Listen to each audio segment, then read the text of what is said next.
fellow Kenyans, let's take our education very seriously.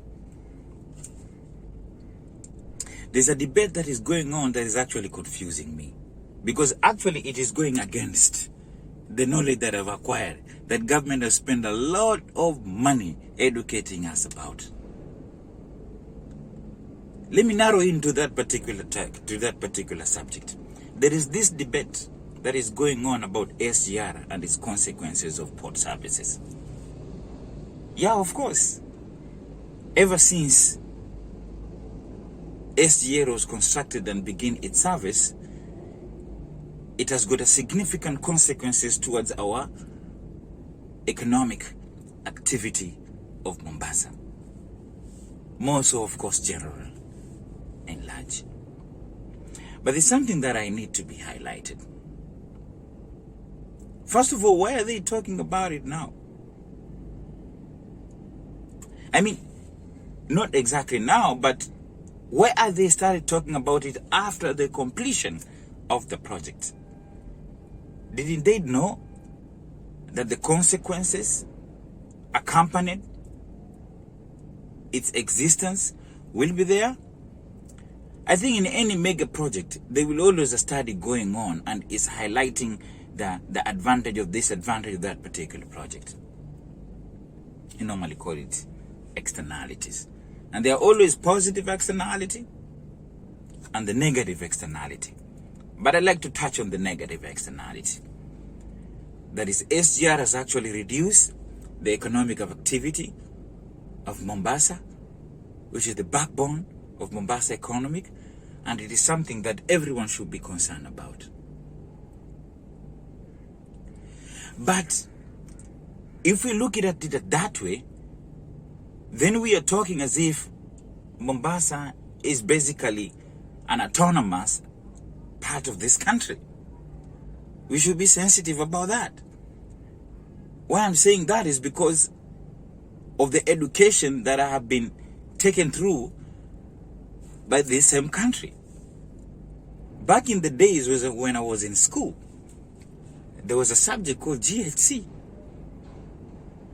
the Geography, History and Civic.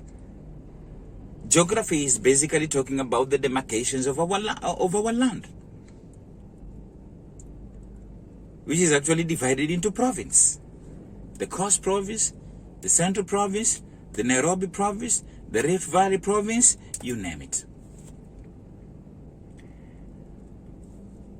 Those provinces were basically demarcated for administrative purposes, because each and every of those block provinces have got some kind of administrative head. It was a provincial administration that was the PC by then.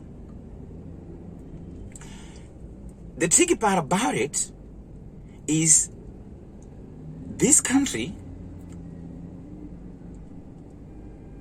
is also comprises of a population that is constituted of various tribes. But then it was a 42 tribes. But currently I understand the number of tribes has pushed up to almost 47. I'm not very sure about it. But let us put it this way. GHC taught us there is a country called Kenya, which is located somewhere in East Africa. And that country is divided into provinces. And the people of that particular country are divided into 3. And that 3, that is the Nilotes, the Bantu, and the Kushites. And among us, the Nilotes and the Bantus and the Kushites are divided into what we call tribes. So, this is a country that has got a dynamics of human cultural value. We got it right when we demarcate this country into the provincial administration. Basically, I think, in my view, it was because of a colonial purposes. Because if you look keenly into this province, all those provinces actually target of a particular with people who speak the same language. For example, the central Kenya is mostly populated with the Kikuyus. The western Kenya is mostly populated with the Luyas. The Coast province is mostly the Mijikendas, and name it. So, whether the aim was to consolidate the tribe of administrative purposes, the results will show us. Then,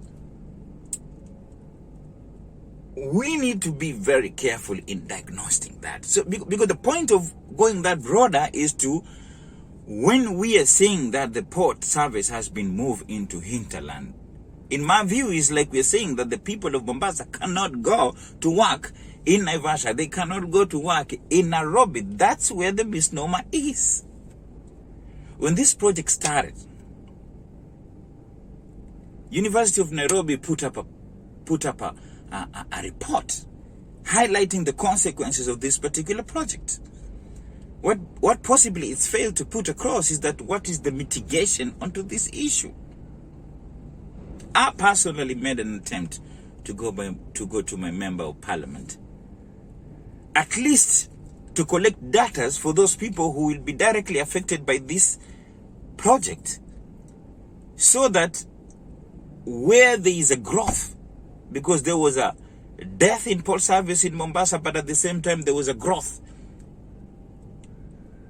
in cargo handling service in both Naivasha and Nairobi.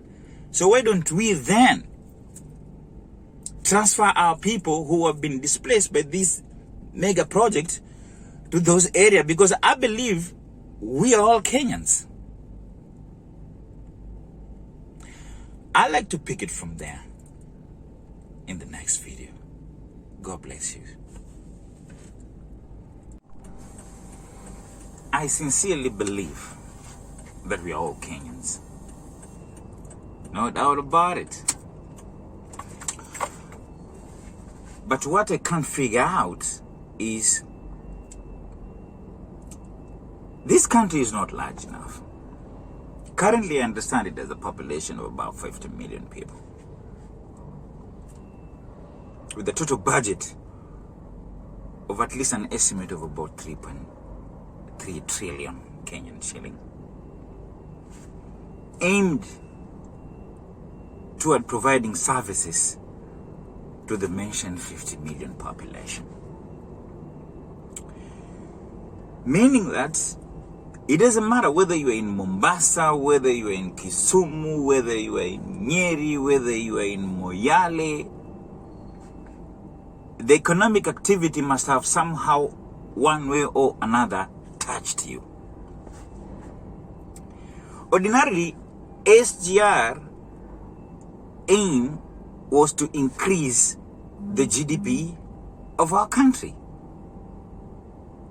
by speed up business activity, hence boost production and lower production cost. That's the essence. So in the process of doing so, there is a lot of mechanics that will go on in our country, such as the displacement of centers of economic activity. But what is the purpose of a country? A country is demarcated so that if there is a growth or downfall in particular area, the population will equally be moved or shriveled in those particular centers that our economic activity have boosted. And in our constitution, we have an equalization fund. Those areas that have got lesser economic activity, a deliberate funds should be channeled to boost economic activities in those areas, backed by the growth of economic activity in some specific area. That, like in our case now, yes, it is true, Mombasa economic activity has declined, in fact in significant percentage. But at the same time, if you go to Nairobi, Mombasa Road, the economic activity has actually increased in significant percentage. If you go to Naivasha, economic activity has actually followed the same trend of Nairobi. Now, what are we talking about here? Based on the report of University of Nairobi, it is estimated that around 8,000 people will lose their jobs. By the time when that report was submitted, already 2,700 people have already been displaced. But at the same time, thousands of people have newly been employed in Nairobi and Naivasha. So the question is, who are those people who are employed the other side? And who are those people that are losing job this part of Kenya? Not to mention Nairobi and Mombasa, growth in Nairobi and Naivasha, growth in economic activity. The project in itself, SGR, it has absorbed over 1,000 citizens. So, due to my ignorance, and I like to be educated on that, unless I got it wrong, in my view, that we should have a deliberate attempt that those people who will lose jobs in this other side should have actually been given first priority in employment in those other parts of Kenya, such as Naivasha and Nairobi. And to add it, even the employees of SGR, a larger percentage of SGR employees should have actually come from those displaced fellows. What is going on in this country? So, that is as far as I can understand basic economics.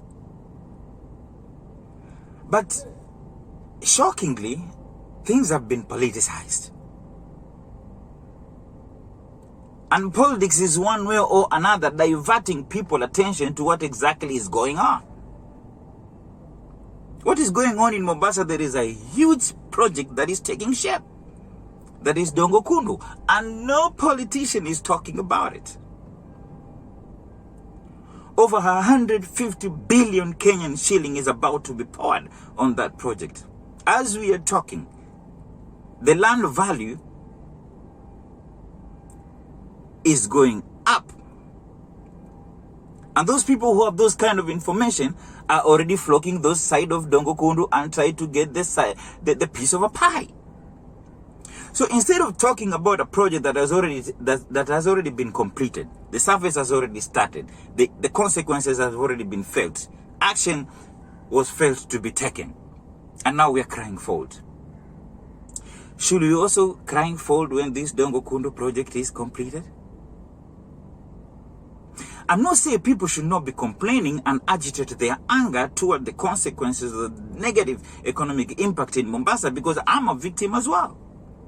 I have brothers and sisters and friends who have seriously been displaced. But we should not lose focus to another project that is coming and nobody is talking about it.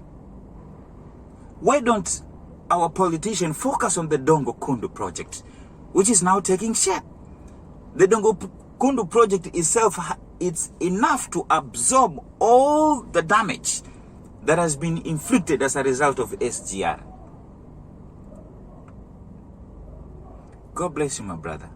In the next video, I think I'll pick it from that point.